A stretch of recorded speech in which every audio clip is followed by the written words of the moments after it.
Expanding Mind with Erik Davis, Thursdays at 2 p.m. on the Progressive Radio Network.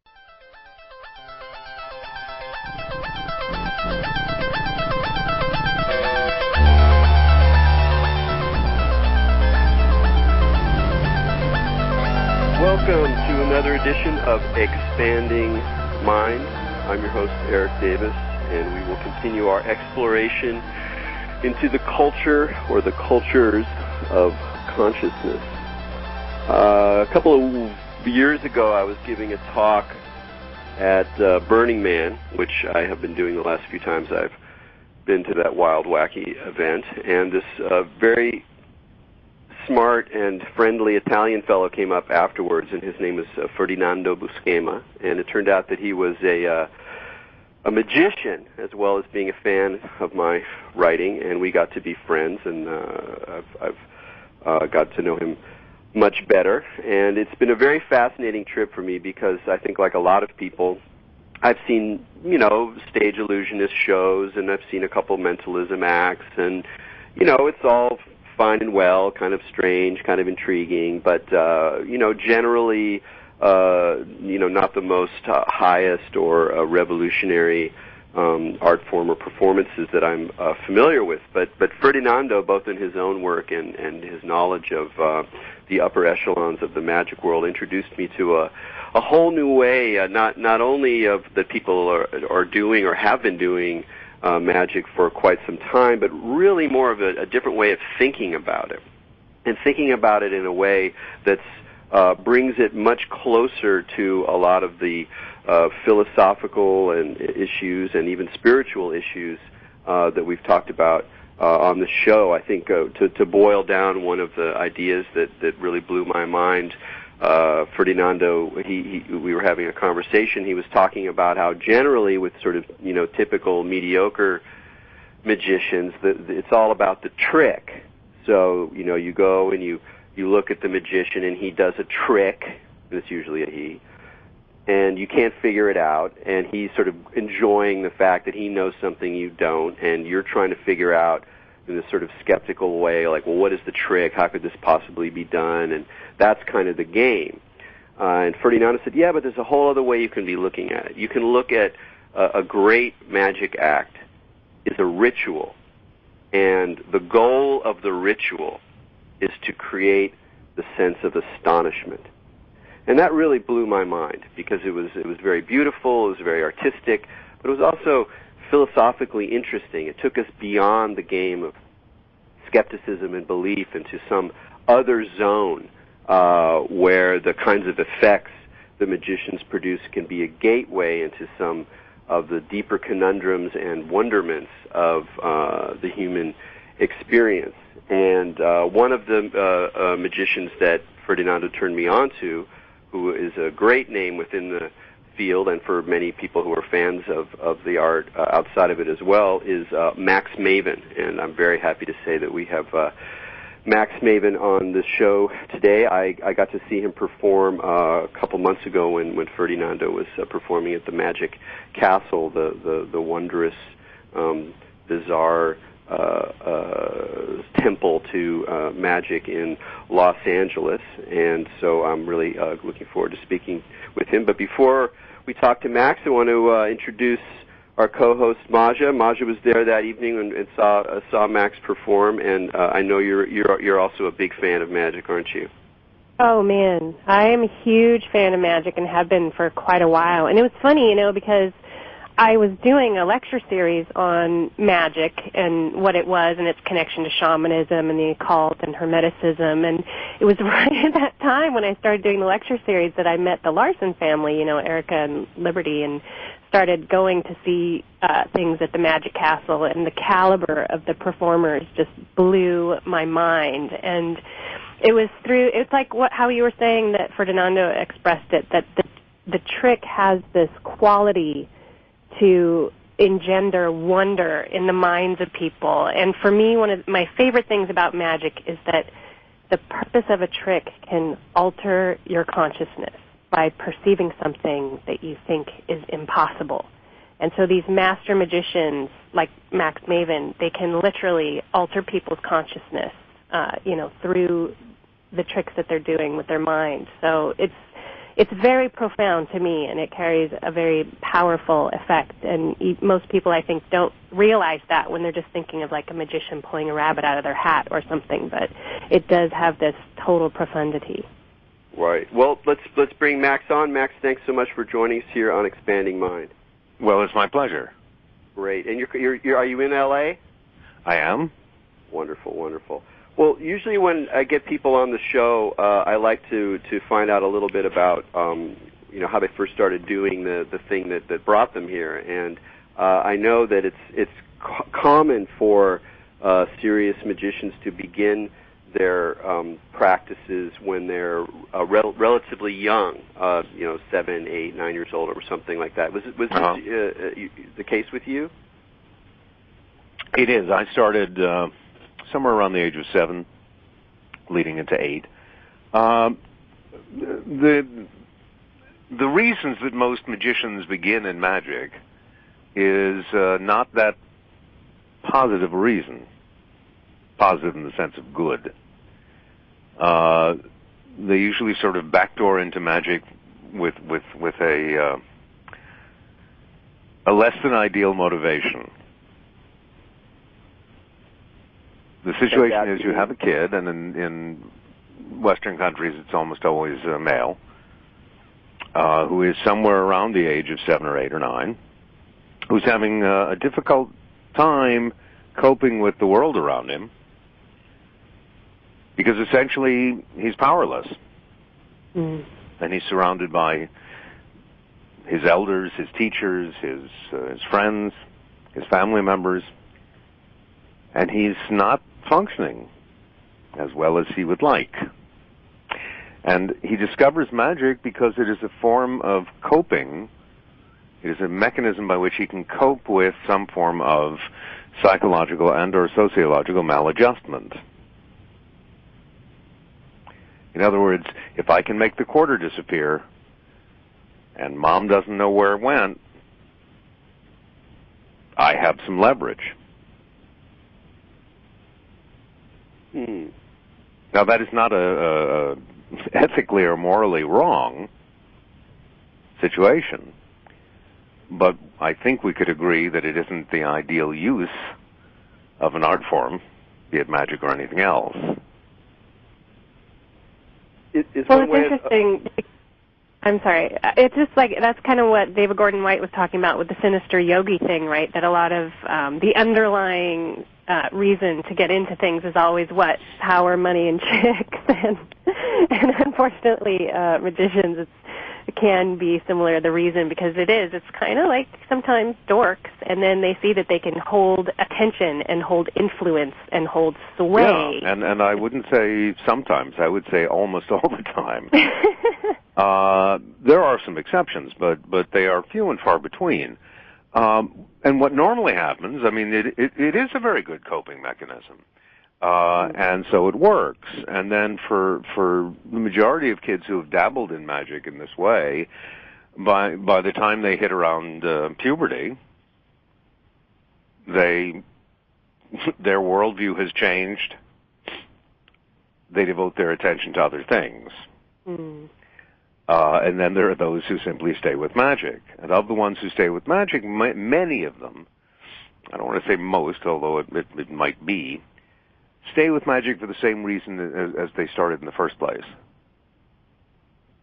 And the result is they do magic that isn't very good, about much of anything.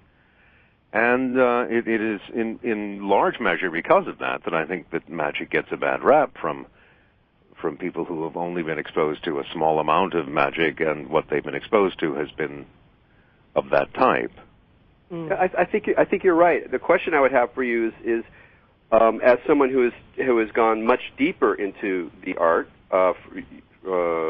would you say that was it more about discovering that actually magic had nothing to do with the sort of initial, or nothing necessarily to do with the initial sort of psychological benefits, or is it rather something subtler where the kind of, well, let's say, the way that you step outside of normal society by having these powers, that's something that kids enjoy because of the power it gives them, that you're actually kind of alchemically or transforming that separation or that almost alienation from society into something much more sophisticated.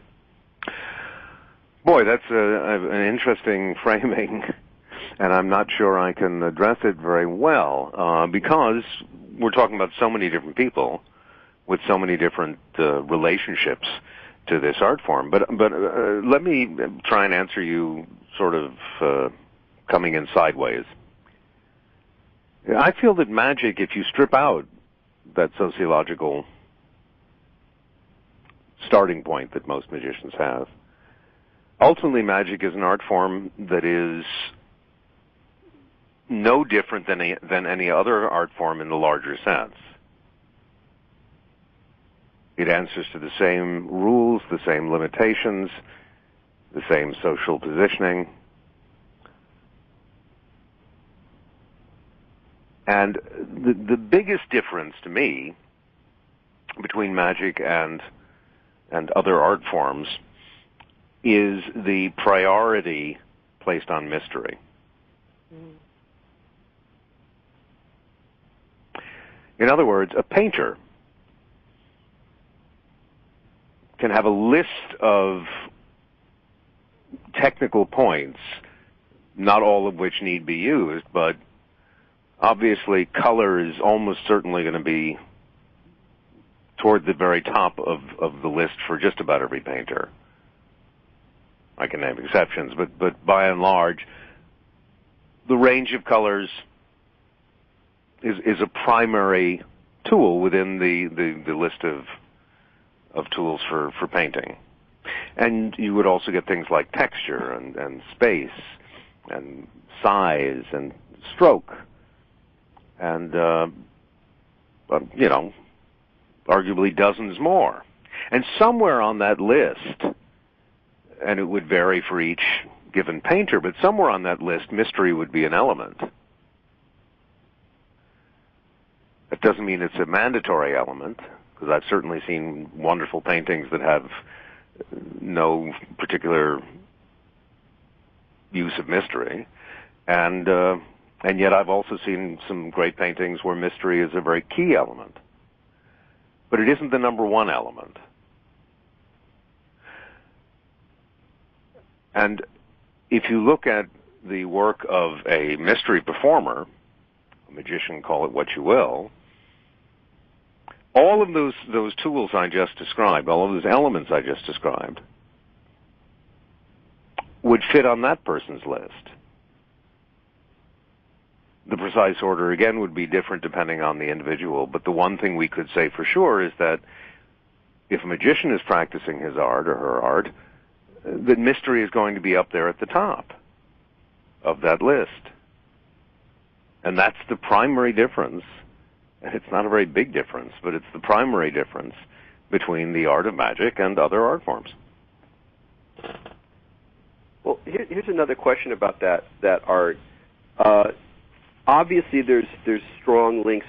Maja mentioned shamanism early on. There's strong links between the elements that go into a mystery performance in a contemporary situation and aspects of, let's say, traditional shamanic performance, where there is an element of mystery. There can be literal tricks, whether they are a mentalist or a sleight of hand, but it's created in an overall performance that really creates the possibility for wonder and change, and in the traditional sense, for a kind of mobilization of belief.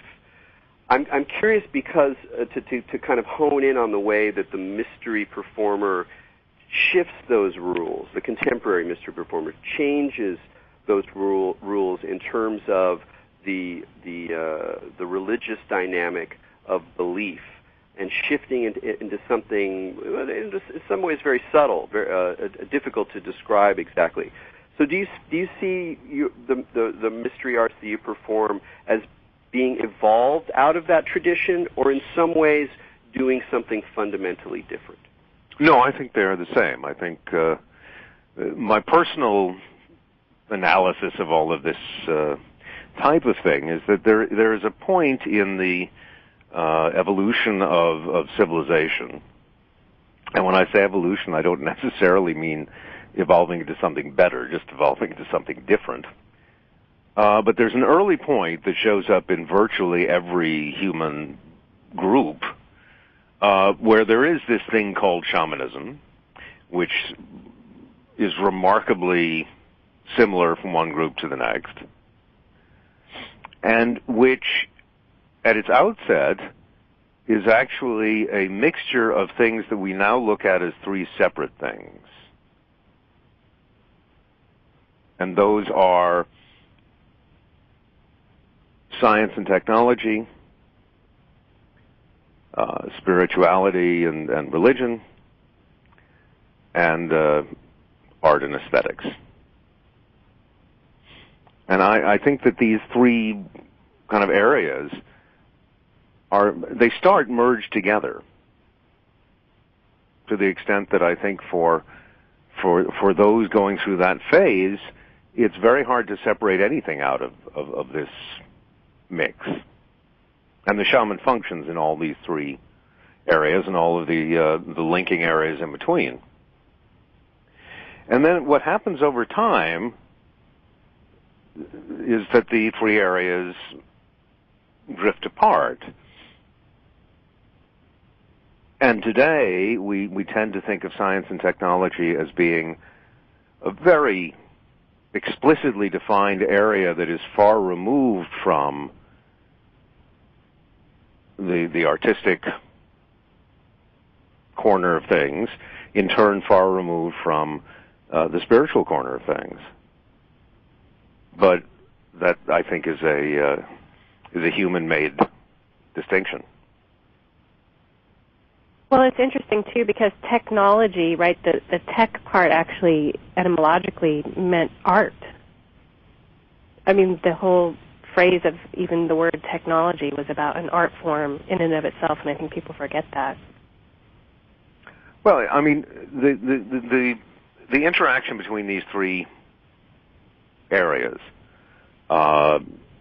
even if we talk about it as if they're unconnected, it doesn't change the fact that they're connected. It just means that we talk about it in a certain way.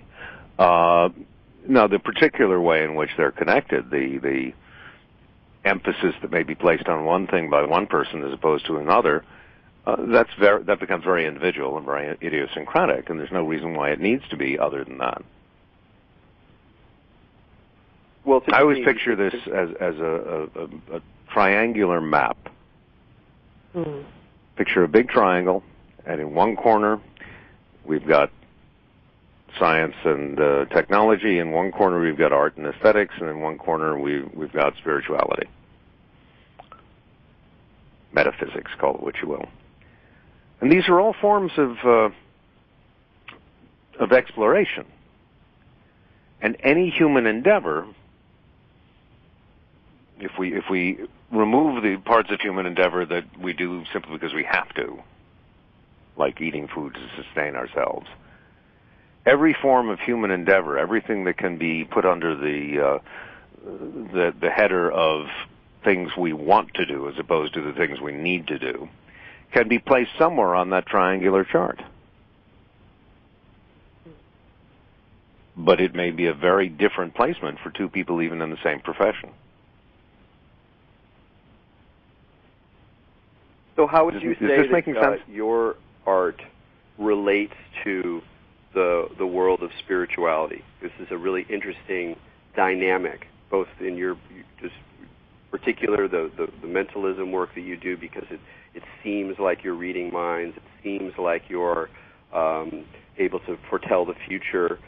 These kinds of powers we associate, or at least have been associated also with psychic powers. So how do you see your relationship to the spiritual end of that triangle? Well, I guess I have to ask you to clarify whether you're talking about my personal offstage relationship to spirituality or my relationship to it when I'm on stage. Good clarification. I'll start off with the latter, with what the experience that I have going to see Max Maven's show. In what ways are you playing with, satisfying, and challenging, let's say, the spiritual interpretation or experience of those effects? Well, I don't know that I'm trying to challenge anyone's spiritual placement. Whatever individual it may be, it's almost certain that that person's spiritual placement is not the same as mine. First, because I think people go in very different directions, and second of all, because I'm the sum of my parts, and they aren't the same as yours by definition. So I don't expect that your spiritual vantage point is going to be the same as mine, and I certainly have no interest in converting you to where I'm coming from in that regard.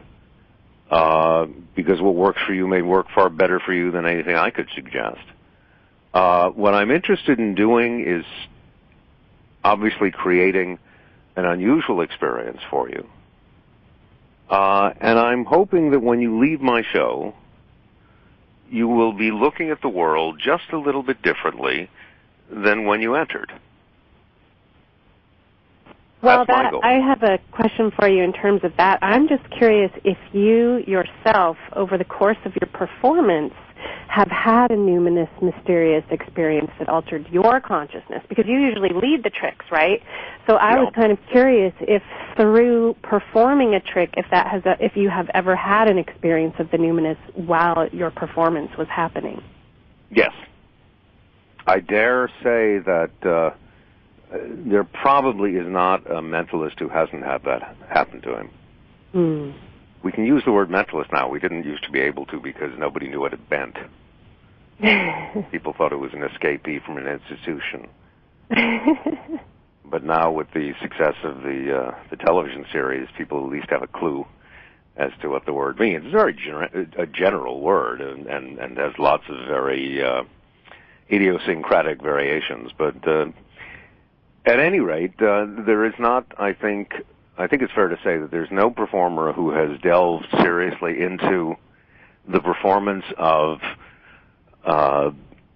theatrical mentalism who has not had just amazing moments in performance where they suddenly felt like they knew something and they didn't know why, and it turned out what they thought they knew was correct. I think every mentalist has gone through that experience. Fernando about once when we were talking about not just his own work but other aspects of mentalism, and it's always a fascinating conversation to have with mystery performers where you know I'm not interested in trying to dig out information that you wouldn't be giving me anyway. That's not the game. But the game is to figure out ways to get a better general sense of what your art is like. And one of the things that I had asked him is to sort of say, well, when I see some of the most profoundly puzzling demonstrations of mentalism, where obviously I'm aware that I'm not aware of all of the elements of it, but if we leave off the category of a plant, if we're dealing with an authentic human audience member and the mentalist and whatever the performance is, that there are things that are so amazing that even though I believe that they rest on psychological principles rather than supernatural principles, that the nature of those psychological principles would still blow my mind, or at least the way that they are deployed in the performance situation. Well, I think we're surrounded by functions, I'll use that word, that we take for granted because we don't particularly look at them. I'll give you a perfect example. Crossing the street. When you're standing on the street, on a sidewalk, you look left and right and decide whether it is an opportune moment to cross the street. Obviously, that means you wish to cross the street at a time when a car is not going to mow you down. Fair enough? Yeah. And so let's say that you see a car in the distance heading toward you. You look and you know whether with a normal stride or a slightly sped up stride, you can make it across the street with room to spare, or whether it's too chancy and you'll wait until after the car is gone. Now, to technically accomplish this, if we, for example, were to ask some sort of a computer to do it, they would have to make some extraordinary calculations very quickly. They would have to measure the distance between the car and yourself, the speed at which the car is going, perhaps identify certain characteristics of the road surface, figure out the length of the distance between one side of the street to the other, the length of the person's average stride. That's an awful lot of different things, and I'm barely scratching the surface of how many things you'd have to put into this equation to figure out whether or not you could safely cross the street. And yet it's something that we all do every day, and we're all pretty good at it. And the proof of that is that not too many of us get mowed over when we're walking across the street. And to me, at least, that's a very mysterious ability. It's a very amazing ability. But it's one that, because we are so used to it and because it has a pragmatic quality, we're not doing it to show off, and we're not doing it to change our position in the community, and we're not doing it for to aesthetically alter the landscape. We're doing it because practically we need to get across the street, so we don't tend to think of it in terms of being something amazing.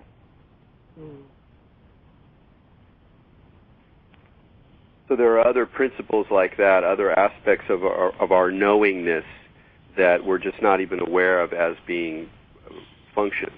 That we take for granted, yeah. So here is the question that I asked Ferdinando that I'll ask you now, is that given that there are lots of functions that you are aware of and are deploying in a situation, in a mentalist act, in your act, that I'm not entirely aware of, nonetheless, is it the case that at least in parts of the performance you are, and this is the best analogy I can come up with, performing without a net? Crossing the tightrope without a net. Yes, I have on occasion referred to myself as being from the Carl Wallenda School of Show Business.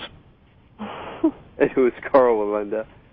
Carl Wallenda was the patriarch of a family of tightrope walkers who were kings in the circus world, and who had several major accidents because they would insist on working without a net. And he eventually died walking across a canyon or something at the age of 70 or something.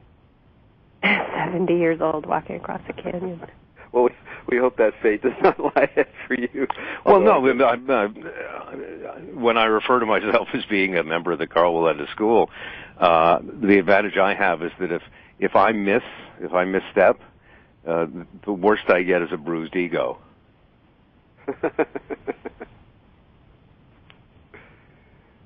That's great. And then isn't it part of, even in some ways, a great performer will be able to take slips and weave them into the experience as well? That part of the art is the dealing with the near miss, if you will. Well, in theater, there are a lot of different approaches to acting, but one phrase that comes up very frequently in the study of theater is being in the moment. And with the type of work that I do, because it's all involving members of the audience who I don't know up until that moment, I damn well better be in the moment at every moment, because something could go wrong. So I have to be very alert and very aware, even if I'm doing, I have a 2-hour theater show and much of it is scripted, but there are places in that show where the script is at best a skeleton script, because so much of that script is going to be written by the participants at that moment. And I suspect that's part of what people are responding to when, in terms of their enjoyment, not even their enjoyment, but also the sense that something is really happening, that when there's elements of, whether you want to call it improvisation or incredible attention paid to that particular moment in time, when it's not just a script running, when there's an interactive element, I feel like everybody kind of senses that on some level, and it's part of what makes the events and the effects seem even more powerful. Well, I think it's certainly an element that is very present for most of the people watching. Well, great. Well, so we're here at Expanding Mind talking to Max Maven. We're going to take a short break here and hear some promos for other shows on PRN, Progressive Radio Network, and we'll be back in a sec.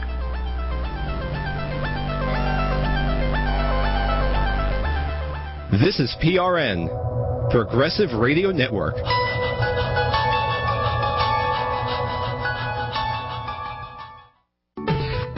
This is John Rappaport inviting you to my new radio show on the Progressive Radio Network, which will air every Wednesday at 7 p.m. Eastern Time. I'm an investigative reporter. I've spent 20 years researching health and medical fraud, deep politics. I'll have lots of very knowledgeable guests on the show who have information to share with you so that you can live a more healthy and informed life. Join me every Wednesday on PRN. That's 7 p.m. Eastern Time, The John Rappaport Show. See you then.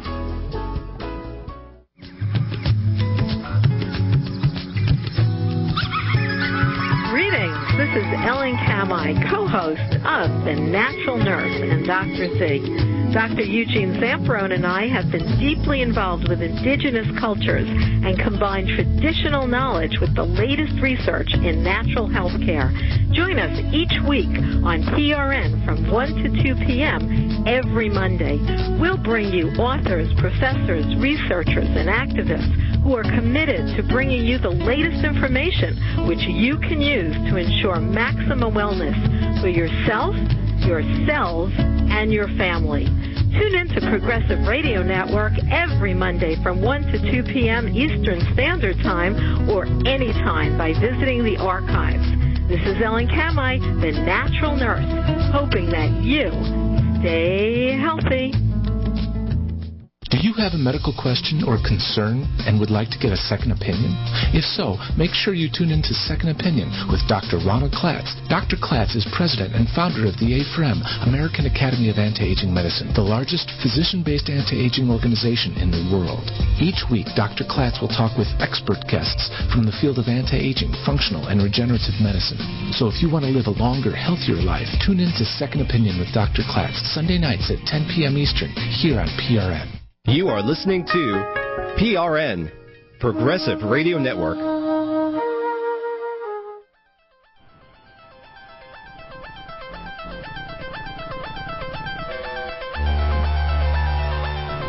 Welcome back to Expanding Mind. We're here today talking about mentalism and magic, and we're speaking with Max Maven.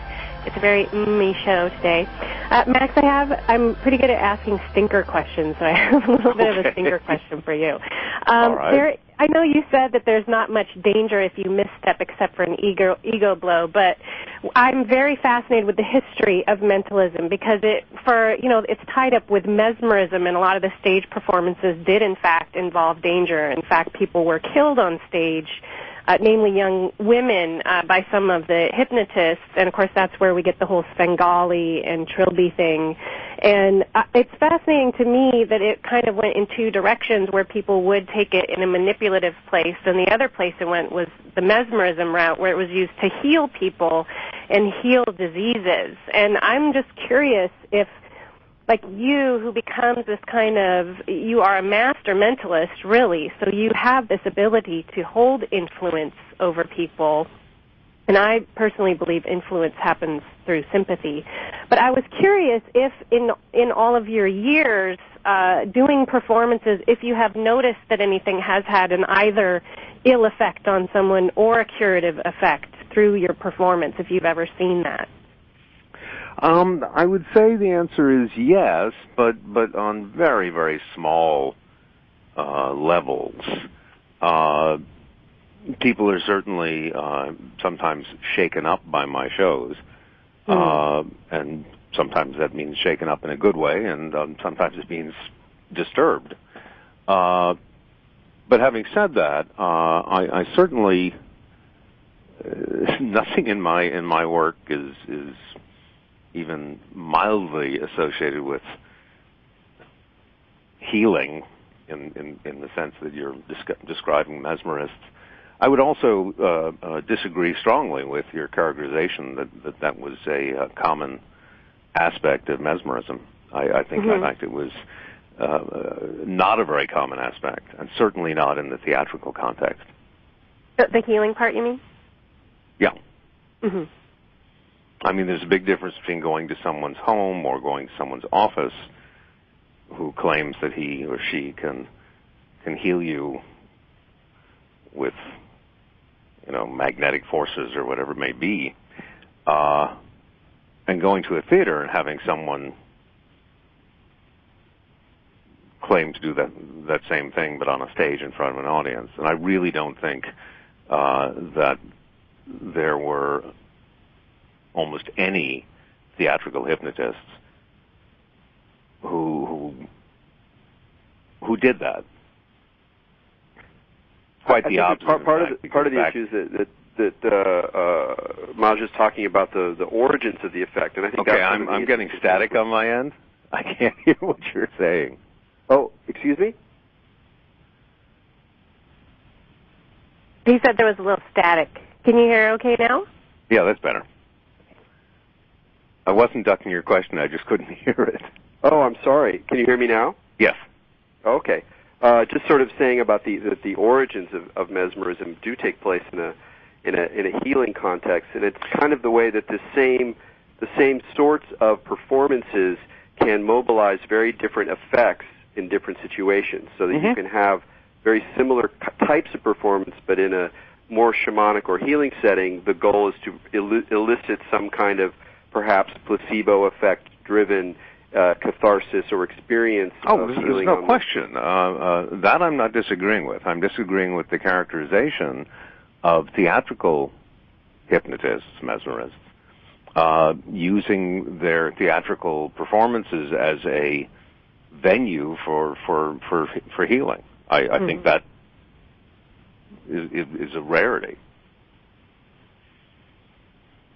One of the other things that happens a lot with mentalism today and with magic more broadly is that it's for some performers, they very consciously set themselves up against spiritual or psychic claims, and of course this has been part of modern magic since at least Houdini. And I'm kind of curious how you see the relationship of your art to this sort of cause of skepticism, or the cause of disenchanting or undermining the claims of psychic or overtly spiritual, supernatural performers, at least in terms of what their claims are, because you seem to be doing something different than some of the straight, more kind of debunking skeptic sides of mentalism. Well, my attitude toward people's belief systems is essentially, as long as they don't involve beating me up, I'm pretty fine with almost anything. So I have lots of friends whose belief systems are radically different from mine, and if it works for them, I'm happy for them. So I'm not out to change someone's belief system just because I may think it's built on sand. And I suppose that sets me apart from some other people in the field. I very willfully take a very centrist position. And if we look at belief systems on a line sort of comparable to politics, you've got your hard right, diehard skeptics who who feel if it's not secular, it doesn't exist. And then on the other extreme, you've got your diehard spiritualists, for want of a better term, who will assign mystical value to every moment of their lives. And I'm very much in the middle there. And I'm not threatened particularly by either side. I believe I'm the only person in the world who can make the following statement. If you were to pick up the phone at this moment and call James Randi and say, what do you think of Max Maven? He would say, he's a friend of mine, he's a good guy. And if you were to pick up the phone at this moment and call Uri Geller and ask him the same question, he'd give you essentially the same answer. And I don't know of anybody else who's been able to keep a comfortable and positive relationship with both extremes, but I'm happy to do that. So, well, I love that middle zone myself, and in my own work as a journalist and author, writing about spiritual topics, but also very informed by neuroscience and technology. That I've kind of devoted my life towards articulating that middle zone. I'm curious how you got there. Was it partly through your own explorations, both of stage magic and mentalism, but also your research into the occult? And I know you're widely read and have done a lot of work. I'm kind of curious how you came to that position, or is it just temperamental? Have you always just sort of found yourself naturally sitting there in that centrist position? Boy, that's a really interesting question. I'm not sure I have a good answer for you. I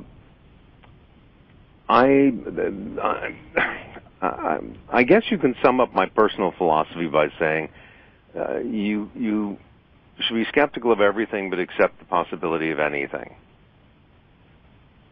Because to veer away from that position, you're going to cut out a lot of opportunities for insight and learning and growth. So I'm all for people. Sorry? Oh, I'm sorry. Go ahead. No, I was just saying I'm all for people being skeptical, and I'm all for people deciding to put skepticism aside. Because when you get down to it, when you get to the extreme ends of either side of that spectrum, it ultimately comes down to faith, which is what it is. It's a very separate thing from most of our other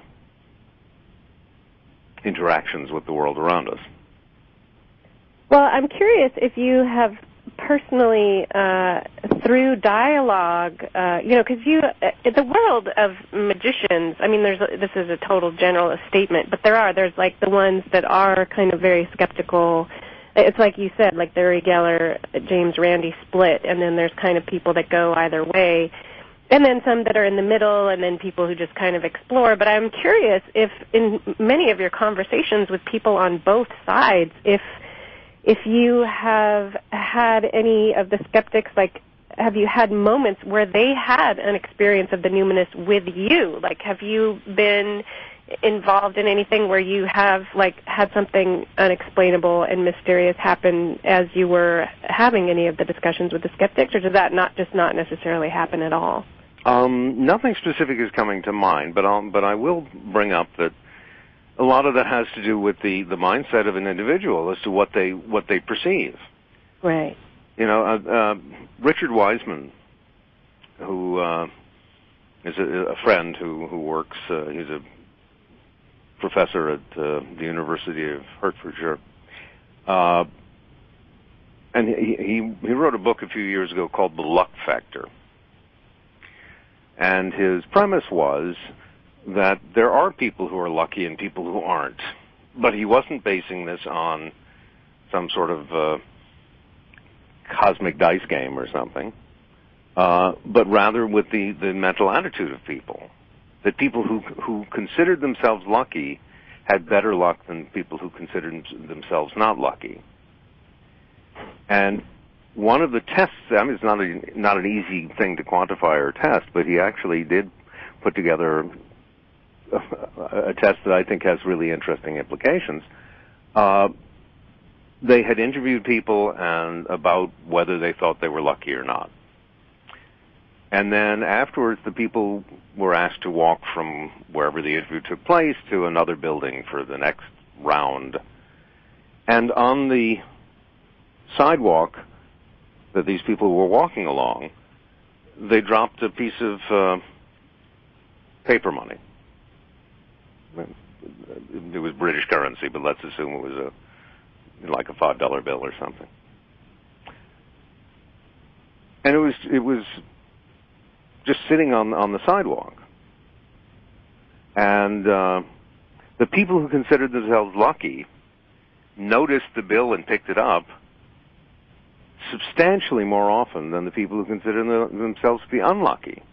Mm.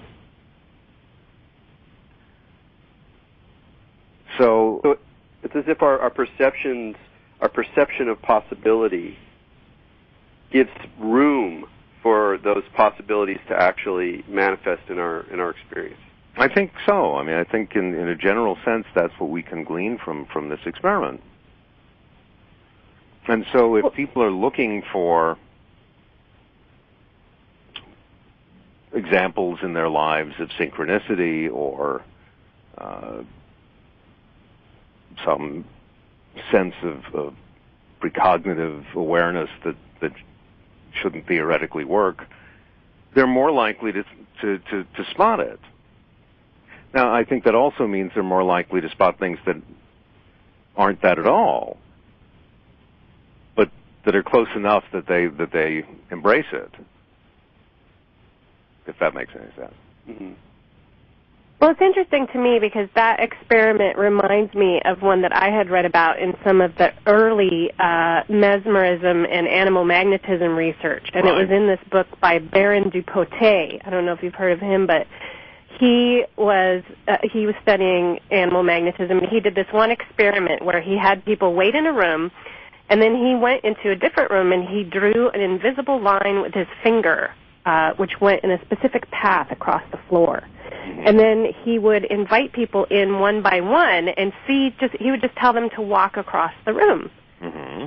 And invariably, each of the people walked along the path that he had traced with his finger. And he had, people witnessing, and it was set up fairly scientifically in an experimental form. And one of the things that the mesmerists and, that Mesmer himself was trying to find was that thing that everyone would perceive and be susceptible to. And so he was trying to find that thing where, everyone would find the money on the sidewalk because he had put it into their minds that it was there. And that is, kind of a difference where the influence comes in, right? It's one thing to present something on what people feel themselves psychologically, right, and then for someone else to guide them. And then so that seems like kind of a little bit of what is going on in mentalism. And so I was just curious, how the Mesmer story is by no means uninteresting, but before fully getting on that program, I would suggest considering the Clever Hans syndrome. What's that?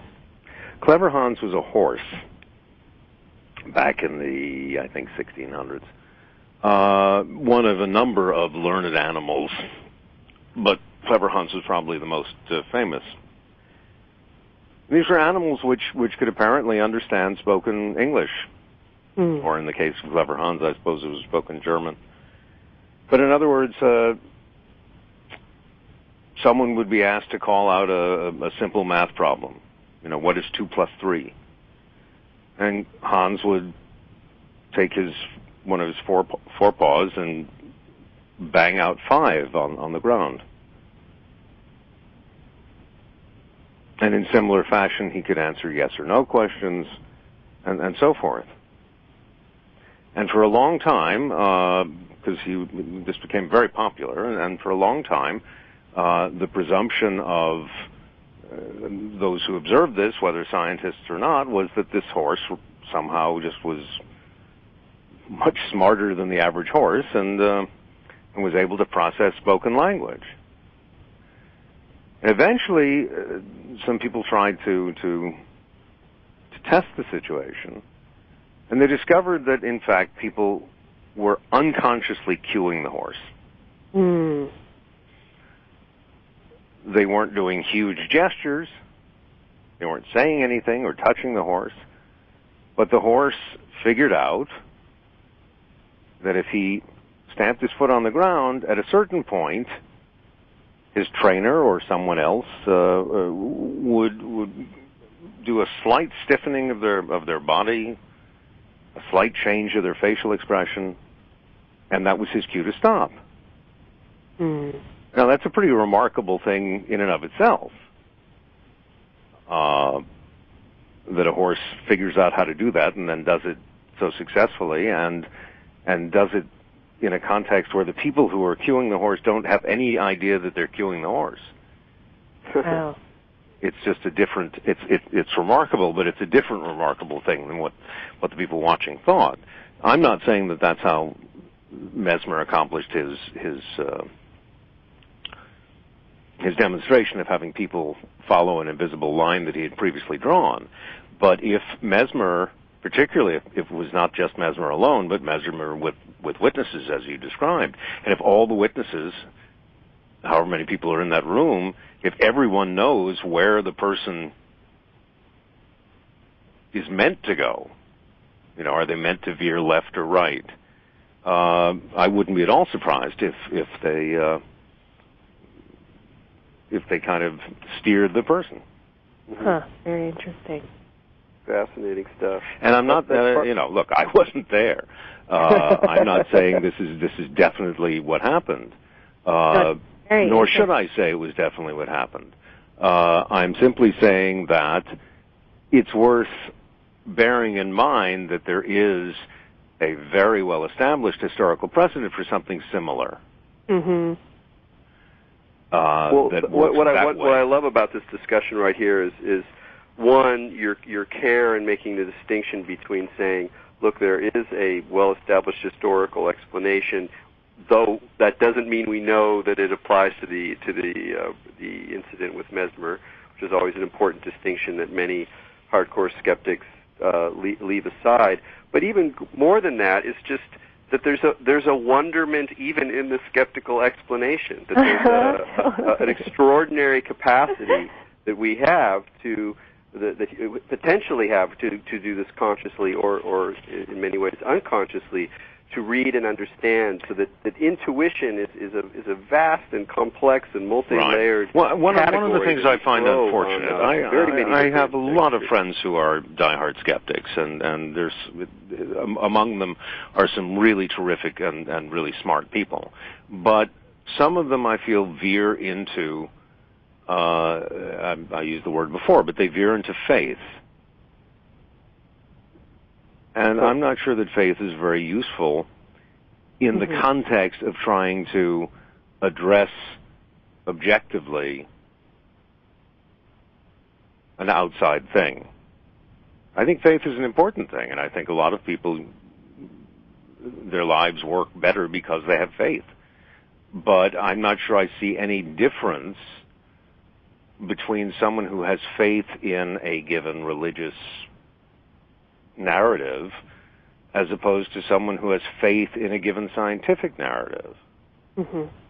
The person who would look at the Mesmer story and say definitively, conclusively, this was unconscious cueing, as in Clever Hans, I think is operating a faith. Mm. Because we genuinely don't know. And I don't think that's why experience becomes so important, and on either side, both spiritual, scientific, and artistic, like you have to have some kind of experience, which really is the only thing that kind of makes it real. Mm-hmm. The other side of that I'd like to ask you about here, as we're winding up, is the whole experience of not knowing.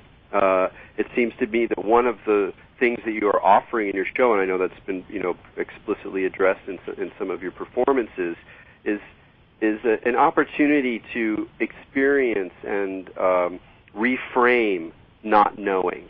Can you talk a little bit about why that seems important for you? I mentioned earlier that I have a 2-hour theater show, and the full title of that show is Max Maven Thinking in Person, an Evening of Knowing and Not Knowing. So it's very much a key to what I'm involving myself in a theatrical performance. We do have this tendency in the West, particularly in American culture, to kind of pride ourselves on knowing everything, where we clearly don't, but we behave as if we do. And I'm a voracious learner. I read a great deal and explore a great deal, and I like to know as much as I can know. But one of the things that I think helped me become an adult was the realization at some point in my, late teens, early 20s, that as to how much I didn't know, and as to how much I would never know. And I don't think that's a pejorative. It opens the space for mystery. Ignorance is not necessarily something to boast about, but it isn't something to be ashamed of. Stupidity is another story, and the two words are sometimes used interchangeably, and I don't think they really are. But even not knowing is a little different than ignorance. I mean, ignorance almost is like meaning we just don't know what's going on, some specific fact or some element of the situation. But not knowing, to me, also implies a kind of existential position, an acceptance and a willingness and even a celebration of the edges of our knowledge. And so for me, the kind of classic why I so love great mystery performance, great magic, is that I get the intense hit of astonishment when the thing that I cannot believe is possible occurs. But then following that is as I sort of return, slightly changed to my ordinary frame of mind, is a kind of ambiance of not knowing that I very much enjoy. I enjoy having this opportunity to let it go. Well, I think ultimately it's healthy. It's healthy to accept that there are things one doesn't know, and it's healthy to accept that there are things that are that even if we do know, we don't fully know. We have a real propensity in this culture to assimilate new ideas and new technologies very quickly. When the fax machine first came into being, just under 30 years ago, it was miraculous. There had never been anything quite like it. You could actually sit in one place, draw a picture, stick that piece of paper into a machine, and in a matter of 4 or 5 minutes, a facsimile of that picture would show up in a machine thousands of miles away. I mean, that's genuinely jaw-dropping stuff. And yet, here we are, barely more than a quarter of a century later, and faxes are antiques. We don't use them anymore because they're too slow, they're too limited. I can scan something and email it to you in a matter of an eighth the time it would take to fax it. And so we sort of dismiss faxing as being, this old-fashioned, creaky mechanism. And the speed with which we're able to do that, the speed with which we're able to assimilate a radically new idea into our lives, and then it transforms from something genuinely amazing to something genuinely pedestrian. almost overnight. That's pretty astonishing. Well, Max, I thank you so much for keeping the wonderment side of the equation alive with your remarkable performance, and I encourage listeners to, seek out. And I don't know, is there a website or some place where people My can website find out? is maxmaven.com.